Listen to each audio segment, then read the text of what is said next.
तो आपका कोई मॉरल ग्राउंड है पाकिस्तान के लोगों के, कश्मीर के लोगों के वोट के ऊपर बात करना, जबकि आपने उनसे हक छीने रखा और सुप्रीम कोर्ट ने भी बड़ी मजबूरन, क्योंकि उसके ऊपर बहुत ज्यादा प्रेशर आ गया था, तो वो हक दिया। इन्होंने अपनी मदरसा छाप आवाम को, जो कि सिर्फ मदरसे में पढ़ी है, उसको क्या बताया है कि हमने ऐसे काम करे ईरान में, ऐसे काम करे हमने कि भाईजान अब देखो अमेरिका ने बोला कि $10 अरब तो मांग ज्यादा लो, तो बनता है। इतने झूठ बोलते हैं ये Pakistani, they are such bloody liars of the third grade. जो आप हक की बात कर रहे हैं, बलूचिस्तान में आप हक दिखाइए। आप हक की बात कर रहे हैं, आप खैबर पख्तूनख्वा में हक दिखाइए। आप अगर हक की बात कर रहे हैं अवाम की, तो आप सिंध में हक दिखाइए। मुझे तो आप एक बात बताइए, सिवाय पाकिस्तान आर्मी और ISI के हक है किसके पास? इंडिया की Kashmir is more integrated into the Indian system, और ये मतलब मैं 370 के निकालने से पहले की बात कर रहा हूँ। अब तो वो कॉन्स्टिट्यूशनली भी इंटीग्रेटेड हो गया है। और इंटरनेशनल लेवल पे भी पाकिस्तान का इमेज कोई खास नहीं। अब पाकिस्तान के बूट पॉलिशिए जो जर्नलिस्ट, सो कॉल्ड इंटेलेक्चुअल्स हैं, जो चाहे हमें स्टोरियां सुनाते फिरे कि जी हम छा गए थे खासतौर पर ईरान और अमेरिका के बीच बातचीत के दौरान, उसमें भी फेल हुआ।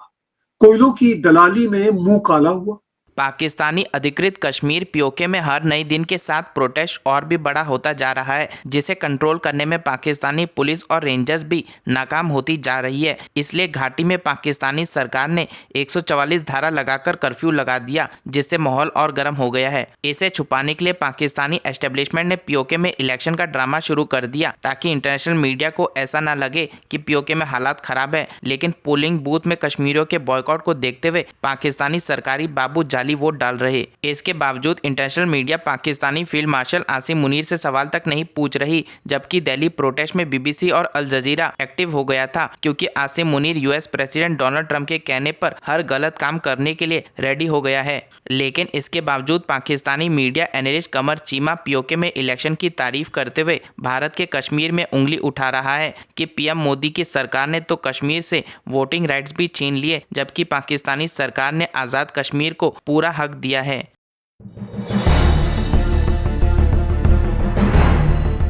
आज जब कल कश्मीर में इलेक्शन हो रहे हैं, तो इंडिया की MEA कह रही है जी ये इलेक्शन ठीक नहीं है, हम इनको मानते नहीं है। ये मतलब पाकिस्तान के केस को, इंटरनल इस इशू को आप बड़ा हाईलाइट कर रहे हैं, इंडियन मीडिया इसको बहुत उठा रहा है। ये क्या नरेंद्र मोदी साहब या गवर्नमेंट पैनिक के अंदर है, जो समझते हैं कि अभी कॉकरोच जनता पार्टी वाला मसला हमारा अभी गया नहीं है, कि पाकिस्तान की तरफ जो है वो तोपों का रुख मोड़ दें और कश्मीर का जिक्र करें, और कश्मीर के इलेक्शन का और वहां पे जो इंटरनल, कैसे देखते हैं इस इंडिया के फॉरेन ऑफिस की इंटरफेरेंस को पाकिस्तान के अंदर? नहीं, बट फॉरेन ऑफिस की इंटरफेरेंस कहाँ से होगी कमर चीमा साहब?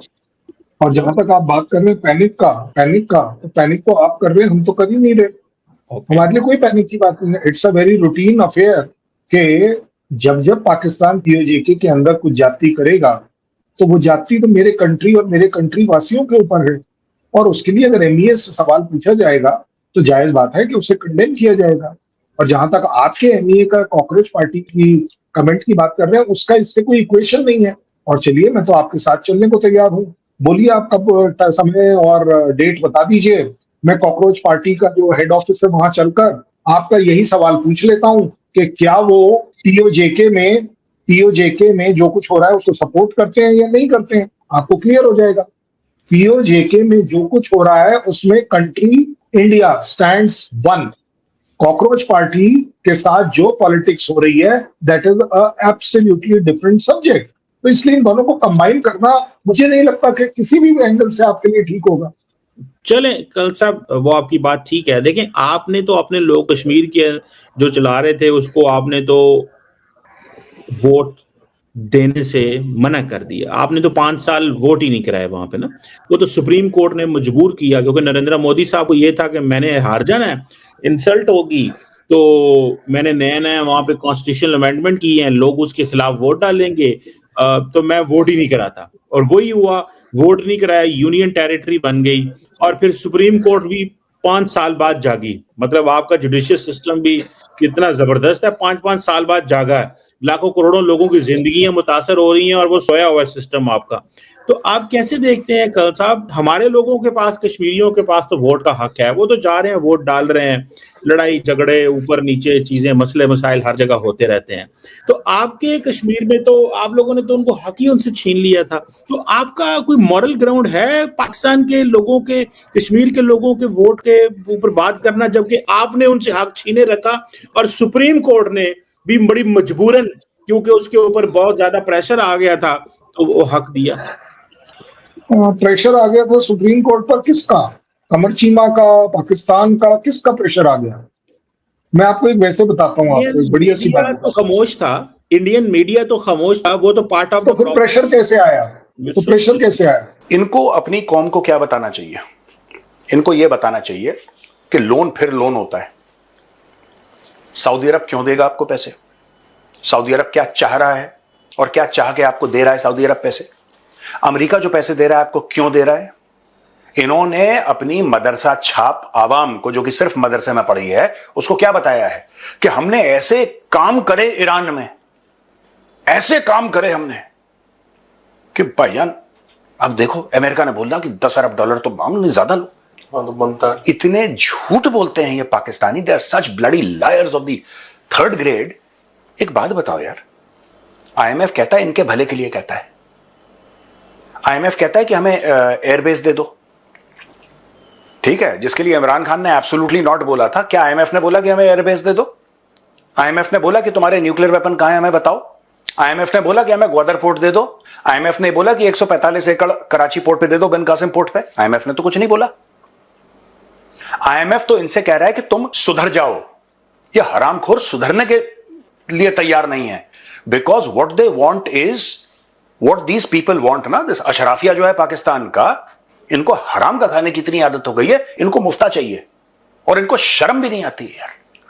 मुझे बड़ा दुख होता है कि यार ऐसे do such human beings exist like Pakistanis in this world? कोई शर्म नहीं है यार इन लोगों को, देयर इज नो शेम, कोई गैरत नहीं है, भीख मांगो और एटीट्यूड दिखाओ। This can only be a Lahori habit.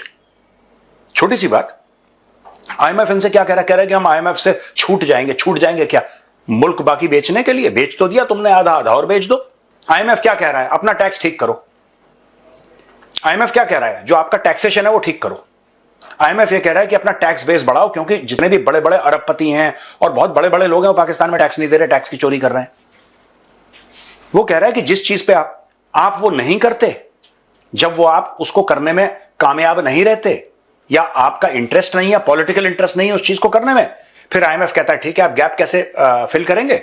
आप एक काम करो, फिर तेल के भाव बढ़ाओ। फिर आईएमएफ को गाली देते हैं कि आईएमएफ की वजह से तेल के भाव नहीं, तेल के भाव इसलिए बढ़े हैं या गैस के भाव इसलिए बढ़े हैं, बाकी भाव इसलिए बढ़े हैं because these people are bloody incompetent. इन गधे के बच्चों को आता ही नहीं काम करना, और लालची ऊपर से, एक तो नालायक, ऊपर से लालची और चोर। नो सेंस ऑफ इंटेग्रिटी यार, ना गैरत, ना इज्जत, सेल्फ रिस्पेक्ट, कुछ नहीं है। और कितने हक से बोल रहे हैं कि हम मुंह पे मारेंगे, जैसे इन लोगों ने बहुत मेहनत करी होगी। और जो कह रहे हैं ना अमेरिका पैसे दे रहा है, डोनाल्ड ट्रंप का ट्वीट देखिए, 33 बिलियन